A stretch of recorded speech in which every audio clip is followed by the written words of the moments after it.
नमस्कार, सत श्री अकाल, आदाब। स्वागत है आप सभी का तहे दिल और खुली बाहों के साथ उत्कर्ष क्लासेस के इस ऑनलाइन प्लेटफॉर्म पर। आप सभी विद्यार्थी काफी दिनों से इस बात का इंतजार कर रहे थे कि बीएसटीसी के फॉर्म की डेट कब आएगी, बीएसटीसी के एग्जाम कब होंगे, सिलेबस में क्या क्या आएगा।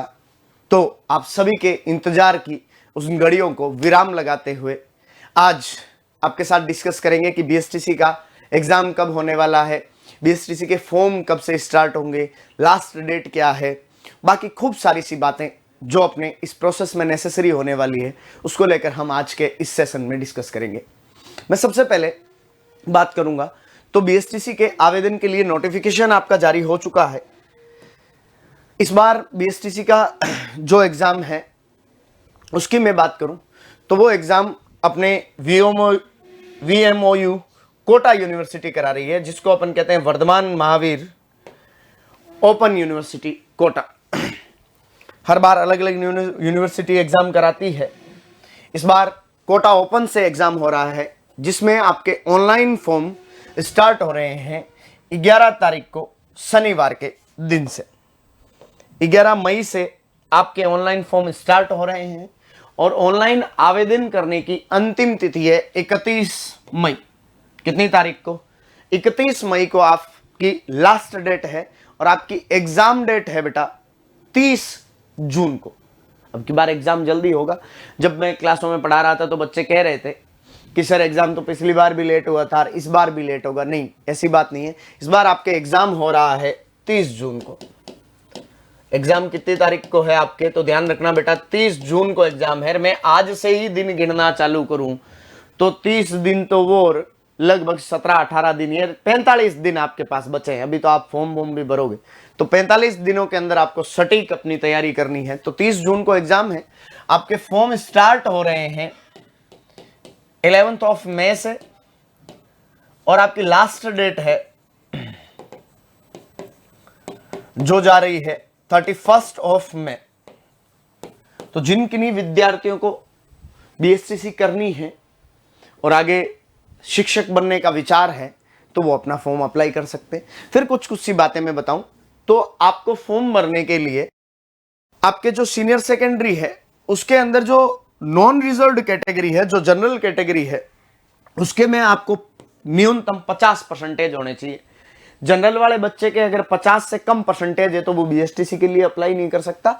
और जो नॉन रिजर्व्ड कैटेगरीज है, जो रिजर्व्ड कैटेगरीज है, उनके लिए 45% है। चाहे वो ओबीसी है, चाहे वो एससी है, चाहे वो स्पेशल कैटेगरीज आ जाए, विधवा, तलाकशुदा, फिजिकल हैंडीकैप, सारे 45%। ध्यान रखना, जो भी जनरल कैटेगरी है आपकी उसमें 50% और जो आपकी अदर कैटेगरीज है उसके अंदर आपको 45%। अब चाहे आप किसी भी कैटेगरी से हो, मिनिमम परसेंटेज 12th क्लास के अंदर होने चाहिए।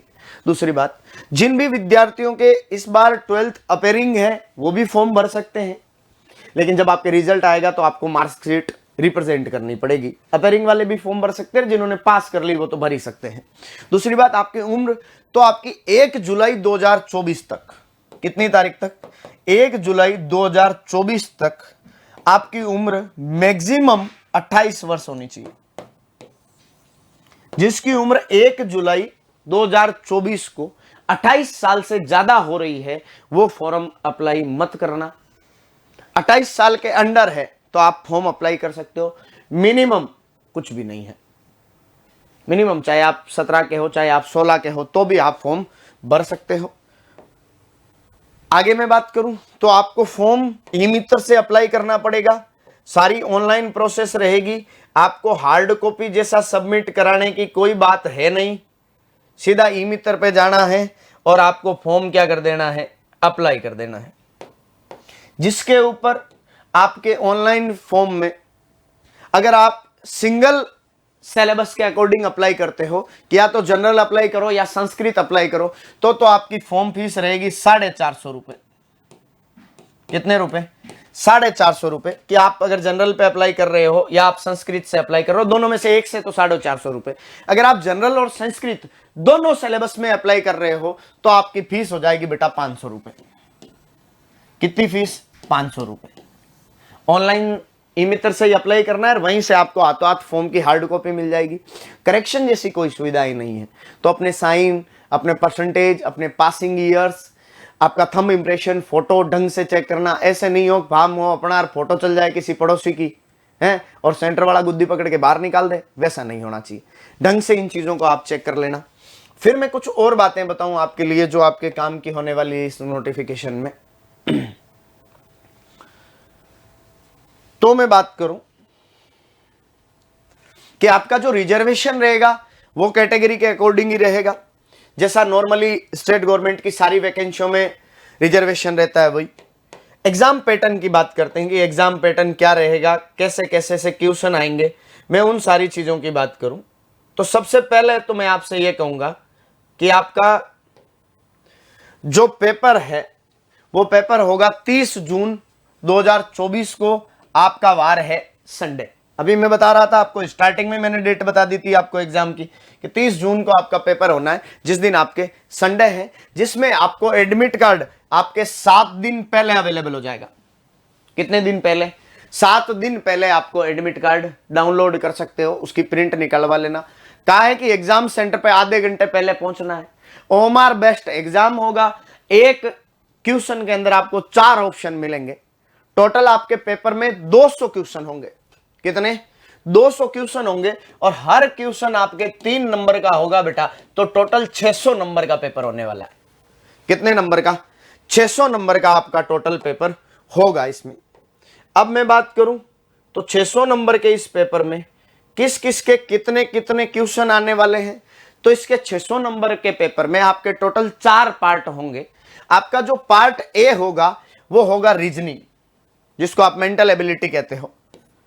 उसके टोटल 50 सवाल आएंगे आपके मानसिक योग्यता के। पर सवाल 3 नंबर का, तो टोटल 150 नंबर के तो आपके मानसिक योग्यता।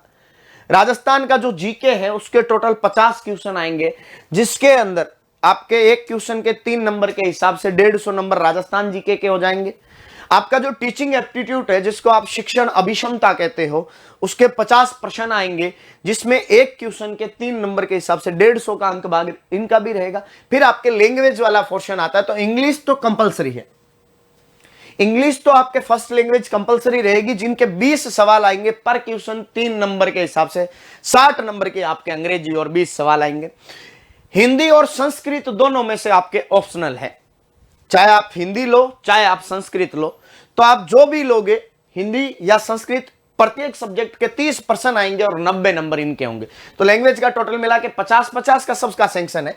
50 की आपके रीजनिंग है, 50 के आपके जीके हैं, 50 सवाल ही टीचिंग एप्टीट्यूड के आ रहे हैं, शिक्षण अभिक्षमता आप जिसको कहते हो। 50 सवालों की लैंग्वेज है, जिसमें 20 सवालों के तो अंग्रेजी आ गई और 30 सवाल आपके या तो संस्कृत के हो जाएंगे या आपके हिंदी के हो जाएंगे। टोटल 200 प्रश्न है और 600 नंबर का टोटल आपका क्या होने वाला है, पेपर होने वाला है। थोड़ी सी बात कर लेते हैं आपके सिलेबस को लेकर। अच्छा, एक अति महत्वपूर्ण सूचना और दी है इन्होंने विज्ञप्ति में।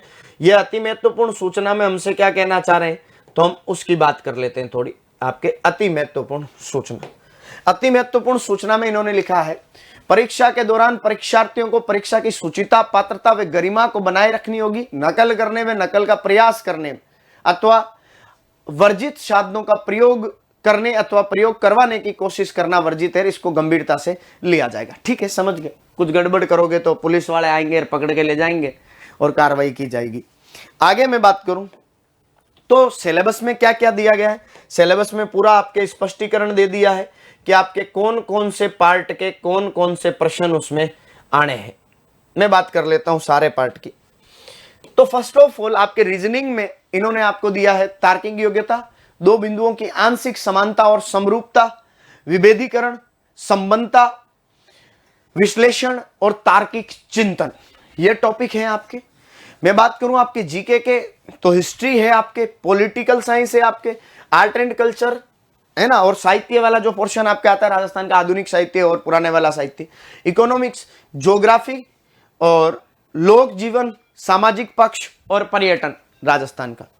फिर आपके शिक्षण अभिक्षमता में दे रखा है शिक्षण अधिगम, नेतृत्व गुण, सृजनात्मकता, सतत एवं व्यापक मूल्यांकन। आपको दिया गया है संप्रेषण कौशल यानी कम्युनिकेशन स्किल्स आपकी, व्यावसायिक अभिवृत्ति और सामाजिक संवेदनशीलता। फिर हम बात करें आपके इंग्लिश वाले लैंग्वेज वाले पोर्शन के अंदर क्या क्या रहेगा इसके अंदर, तो मैं कहूंगा कि आपके इंग्लिश के टोटल 20% आएंगे, जिनमें आपके comprehension, spotting errors, narration, prepositions, articles, connectives और correction of sentence, kind of sentence और टेंस है, वोकेबलरी है, सिनोनियम्स है, फिर वन वर्ड सब्स्टिट्यूशन है और स्पेलिंग एरर्स है। ये सारे मिला के आपके टॉपिक इंग्लिश के हैं। संस्कृत में क्या क्या है, तो संस्कृत में बेटा स्वर, व्यंजन, शब्द रूप, अकारांत स्त्रीलिंग या नपुंसकलिंग, धातु रूप, उपसर्ग, प्रत्यय, संधि, समास, लिंग, वचन, विभक्ति, कारक ज्ञान, लगभग ग्रामर वाला सा पूरा पोर्शन आपके संस्कृत का आ रहा है। और मुझे लग रहा है हिंदी में भी लगभग यही है।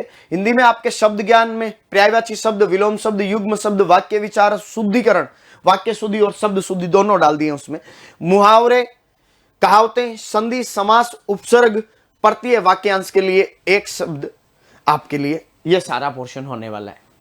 तो टोटल आपके लैंग्वेज का 50 क्वेश्चन का सेंक्शन है और टोटल आपके मैंने आपको बता ही दिया था कि 200% होने वाले हैं, 1% 3 नंबर का, टोटल 600 नंबर का पेपर होने वाला है। उसके बाद आपके पेपर होने के बाद आपकी कट ऑफ निकलेगी, कट ऑफ के हिसाब से आपको कॉलेज अलॉट किया जाएगा, फिर आपकी काउंसलिंग होगी और काउंसलिंग के अंदर आपको प्रत्येक विद्यार्थी से काउंसलिंग फीस के तौर पर 3000 रुपए चार्ज किया जाएगा। यह भी आपके विज्ञप्ति में लिखा हुआ है। कितने रुपए? 3000 रुपए आपसे काउंसलिंग के लिए चार्ज किए जाएंगे। उसके बाद आपकी कॉलेज अलॉटमेंट हो जाएगी, जो हमेशा से काउंसलिंग होती है वैसा ही प्रोसेस आपके काउंसलिंग का रहने वाला है। तो जिस भी विद्यार्थियों को बीएसटीसी करनी है वो तय समय पर अपना फॉर्म अप्लाई कर ले, क्योंकि कई बार सर्वर वर्वर की भी दिक्कत आती है। अगर कोई विद्यार्थी फॉर्म भर लेता है, फॉर्म डाउनलोड नहीं होता या फॉर्म में किसी प्रकार की अन्य कोई दिक्कत आती है भरने में, तो आप बीएसटीसी के हेल्पलाइन नंबर आपको विज्ञप्ति में अवेलेबल करा रखे हैं, आप उस पर बात कर सकते हो या आप ऑफिशियली मेल आईडी पर मेल भी कर सकते हो। ठीक है, बाकी ये जानकारी आप सभी के लिए बहुत उपयोगी होने वाली है। तो एक बार आप सभी लोग जिनको तैयारी करनी है, इन सभी बातों का ध्यान रखते हुए आप अपना फॉर्म अप्लाई कीजिए और फिर अपनी तैयारी शुरू कीजिए। Thank you so much.